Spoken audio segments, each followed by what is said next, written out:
भक्त गोरा कुंभार।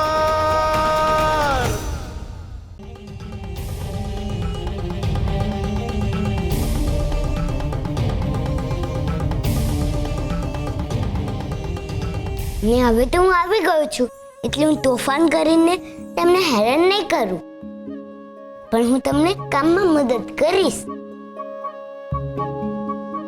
હારું હો બેટા. માં, આ શું બનાવે છે માં? ગણપતિ દાદા હાટુ ચૂરમાના લાડુ બનાવું છું. અત્યારે શું કામ? કારણ કે થોડા દિવસમાં છે ને ગણેશ ચતુર્થી આવે છે અને બાપાને છે ને લાડુ બહુ ભાવે. ગણપતિ બાપ્પા મોર્યા.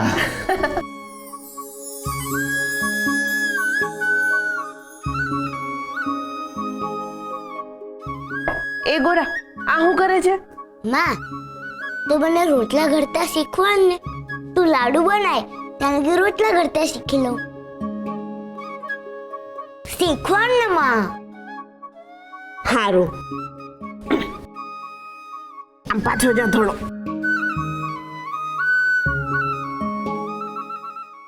લે, આમાં પાણી રેડ. બસ. હવે આને આમ મસળ. લોટ હંધોય ભેગો કર. ઉભો રહે.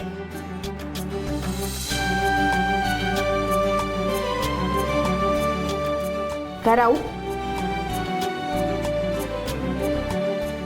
હવે ઉભો રહે.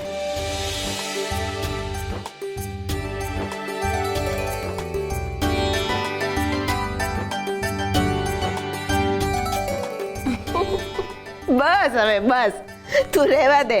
આ લોટ બંધાઈ ગયો. હવે રોટલા છે ને હું જ ઘડી દઈશ. હા, જા તું બહાર જઈને હાથ ધોઈ આય. હાલ સુરા, આપણે ભાગીએ ને જોઈએ કોણ પેલા હાથ ધોવા પૂગે છે. આ વખતે તું તને હરાઈ જ દઈશ. એ ઊભો તને મારા હાટુ.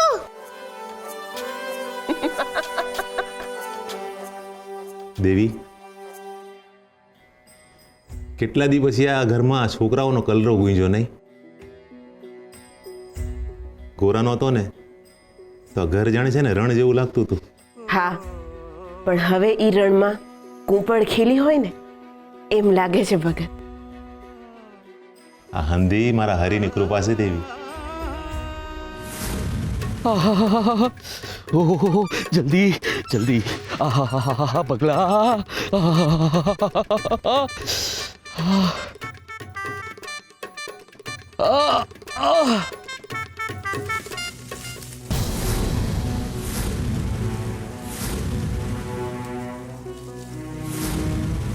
कौन से न्या?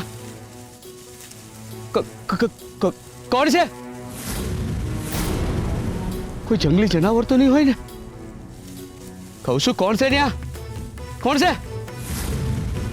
मारी हवार बगाड़ से आज।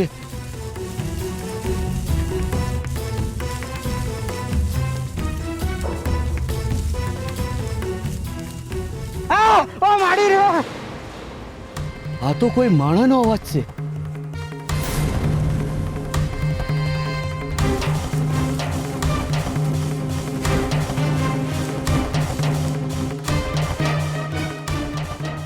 कौन से तू? ना हूं का मनताणो तो है?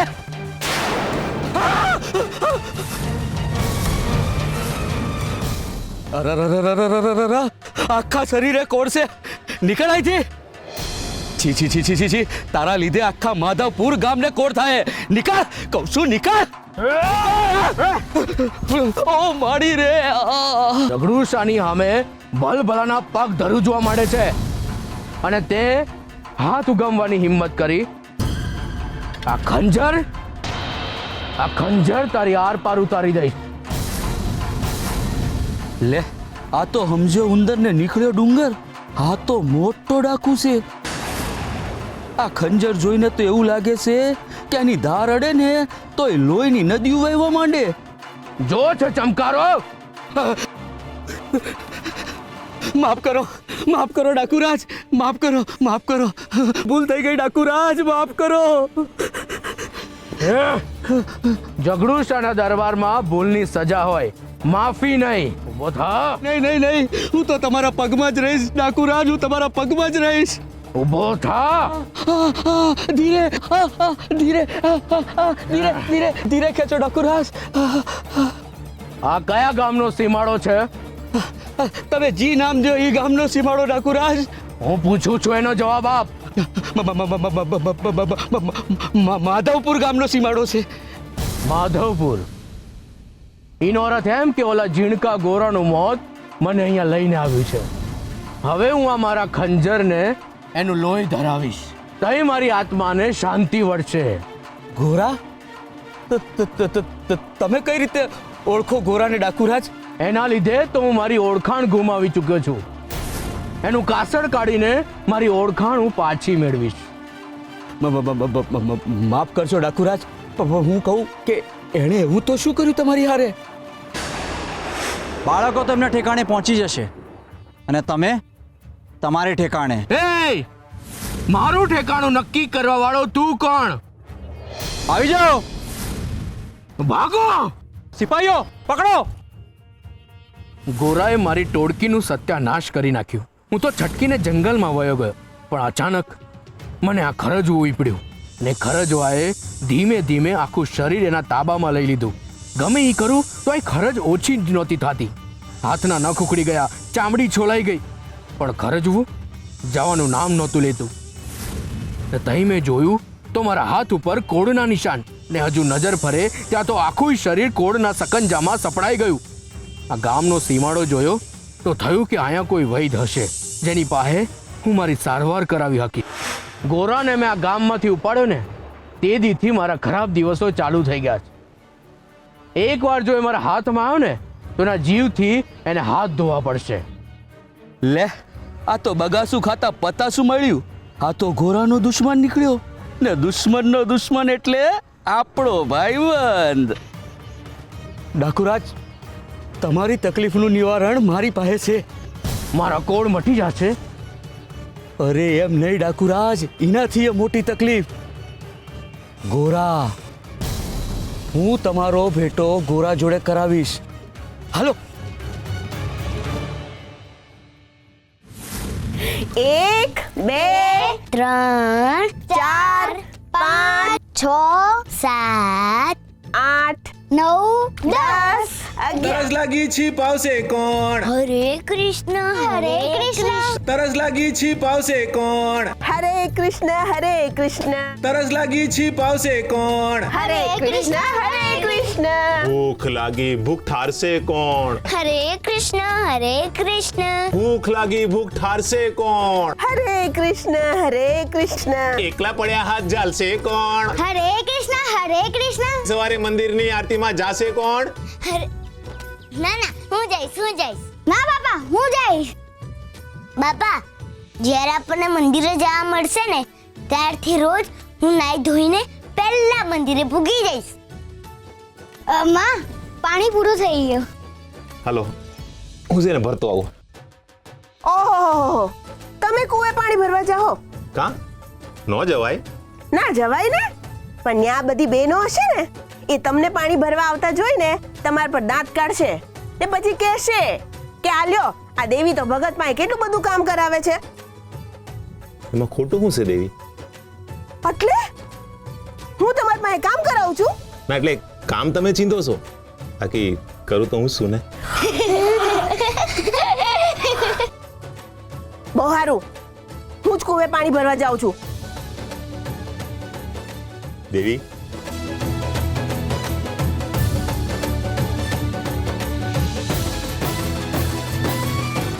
બહુ સારું, હવે ડાયા નો થાવ. લે આ પકડ. હા. માં, હરે કૃષ્ણ. હરે કૃષ્ણ.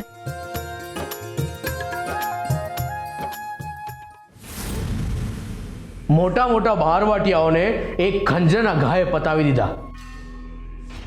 પણ કોણ જાણે ઈદી કોનું મોઢું જોયું તું કે ક્લાવ.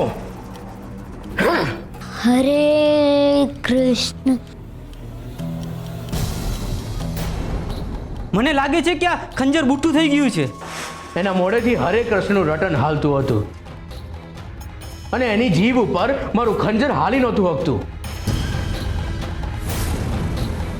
બહુ કર્યું પણ એની જીભ ઉપરથી લોહીનું એક ટીપું ન ફૂટ્યું. એટલે પછી થાકીને મેં જંગલમાં છોડી મૂક્યો. લો તમે એને જંગલમાં છોડી આવ્યા પણ એને તો તમને જ પકડાવ્યા. હવે મારા હાથમાં આવે એટલી વાર છે. જેવો મને જડી ગયો કે એનું ગળું જ દાબી દઈશ અને એની રાખ ચોપડીશ ને તો એ મારી ખરજ મળશે. એકદમ યોગ્ય જગ્યાએ આવ્યા છો ઝઘડુ શાહ. તમારી ખરજ અને તમારી અરજ બંને હું સંતોષીશ. તમારે તમારા અપમાનનો બદલો જોઈએ છે અને મને મારી સત્તા પાછી જોઈએ છે. લક્ષ્ય ભલે બંનેનું અલગ હોય પરંતુ માર્ગ એક જ છે. બંને સાથે મળીને ચાલશું તો બહુ જલ્દી પહોંચી જઈશું. સાચી વાત છે. તમારી આંખોમાં ગોરા માટે જે ઝેર છે ને એ જ મારી આંખોમાં છે. બોલો હજુ હાલ મળ્યા છે પણ મેળામાં વિખૂટા પડેલા બે ભાઈઓ મળ્યા હોય એવો ગરોબો કરી નાખ્યો છે બે. ડાકુરાજ, તમને રડતા આવડે છે?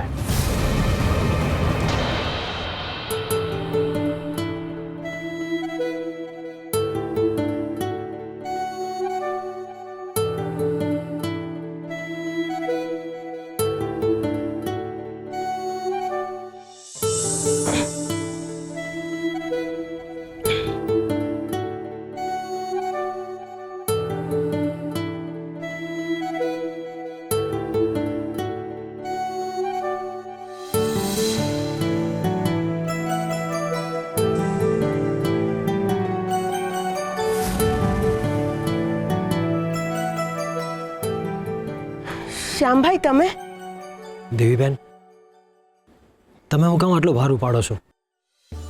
લાવ, હું ભરી દઉં. ના ના ભાઈ, આ તો મારે રોજનું થયું. તમે રહેવા દો, ચિંતા ન કરો. તો એક દી આરામ કરો. લાવ. શ્યામભાઈ, ખૂબ ખૂબ આભાર તમારો. જ્યાં જ્યાં અમને તકલીફ પડી છે ને ત્યાં ત્યાં તમે આવીને ઊભા રહ્યા છો.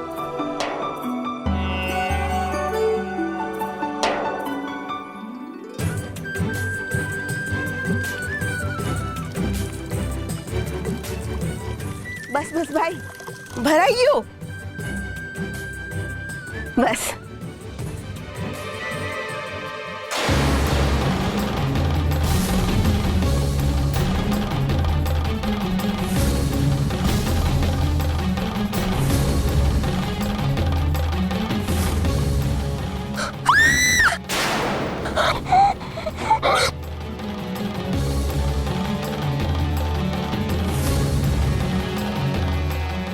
ભાઈ, મને મારું પ્રતિબિંબ નથી દેખાતું.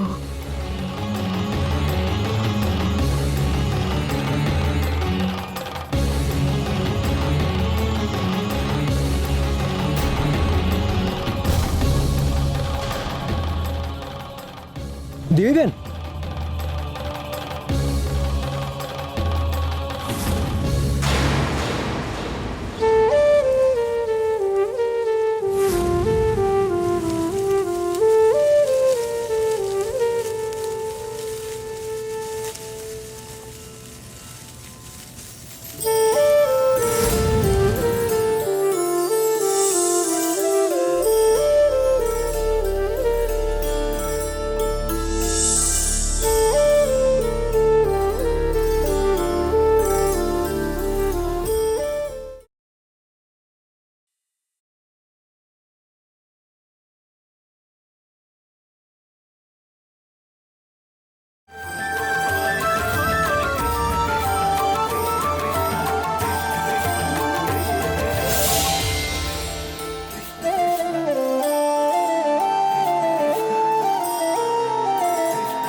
કોણ છો તમે?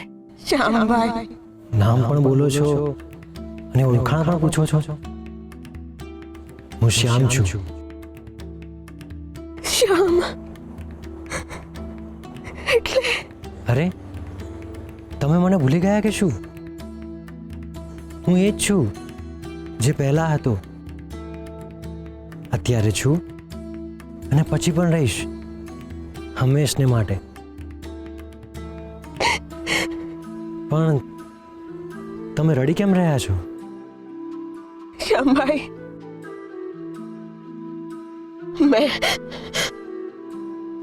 મેં કાંક જોયું. હું જોયું? કૃષ્ણનું મૃત્યુ. એટલે તમે કૃષ્ણના મૃત્યુના સાક્ષી બન્યા, એમ જ ને? કૃષ્ણના મૃત્યુની સાક્ષી હું? પણ હું કામ? એ તો એ જ જાણે દેવીબેન.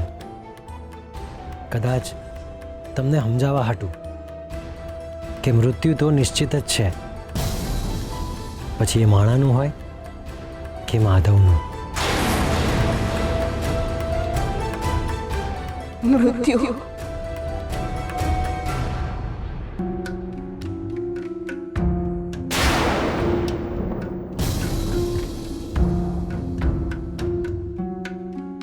દેવીબેન, હાલો, ઘરે અંધાએ તમારી રાહ જોતા હશે. ના ના, આમ ભગત મને જોહે ને તો એમને ચિંતા થાય. ઉભા રહ્યો.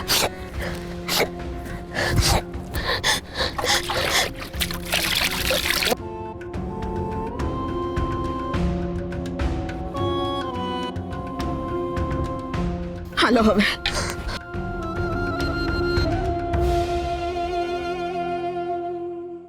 રૂકમણી સાચું કહે છે, સ્ત્રી સહન શક્તિની મૂર્તિ હોય છે, કરુણાનો સાગર હોય છે.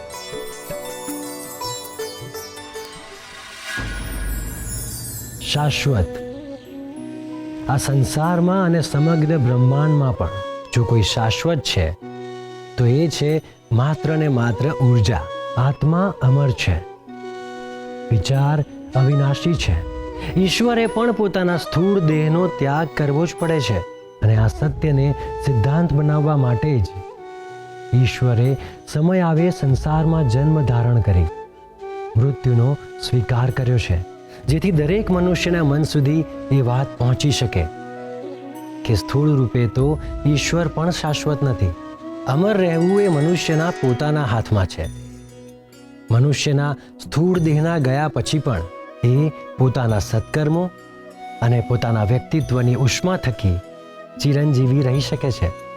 જે રીતે ફૂલના ગયા પછી પણ એની સુવાસ મહેકતી રહે છે, એ રીતે શુદ્ધતા હંમેશા શાશ્વત છે, પછી એ આત્માની હોય કે ભક્તિની.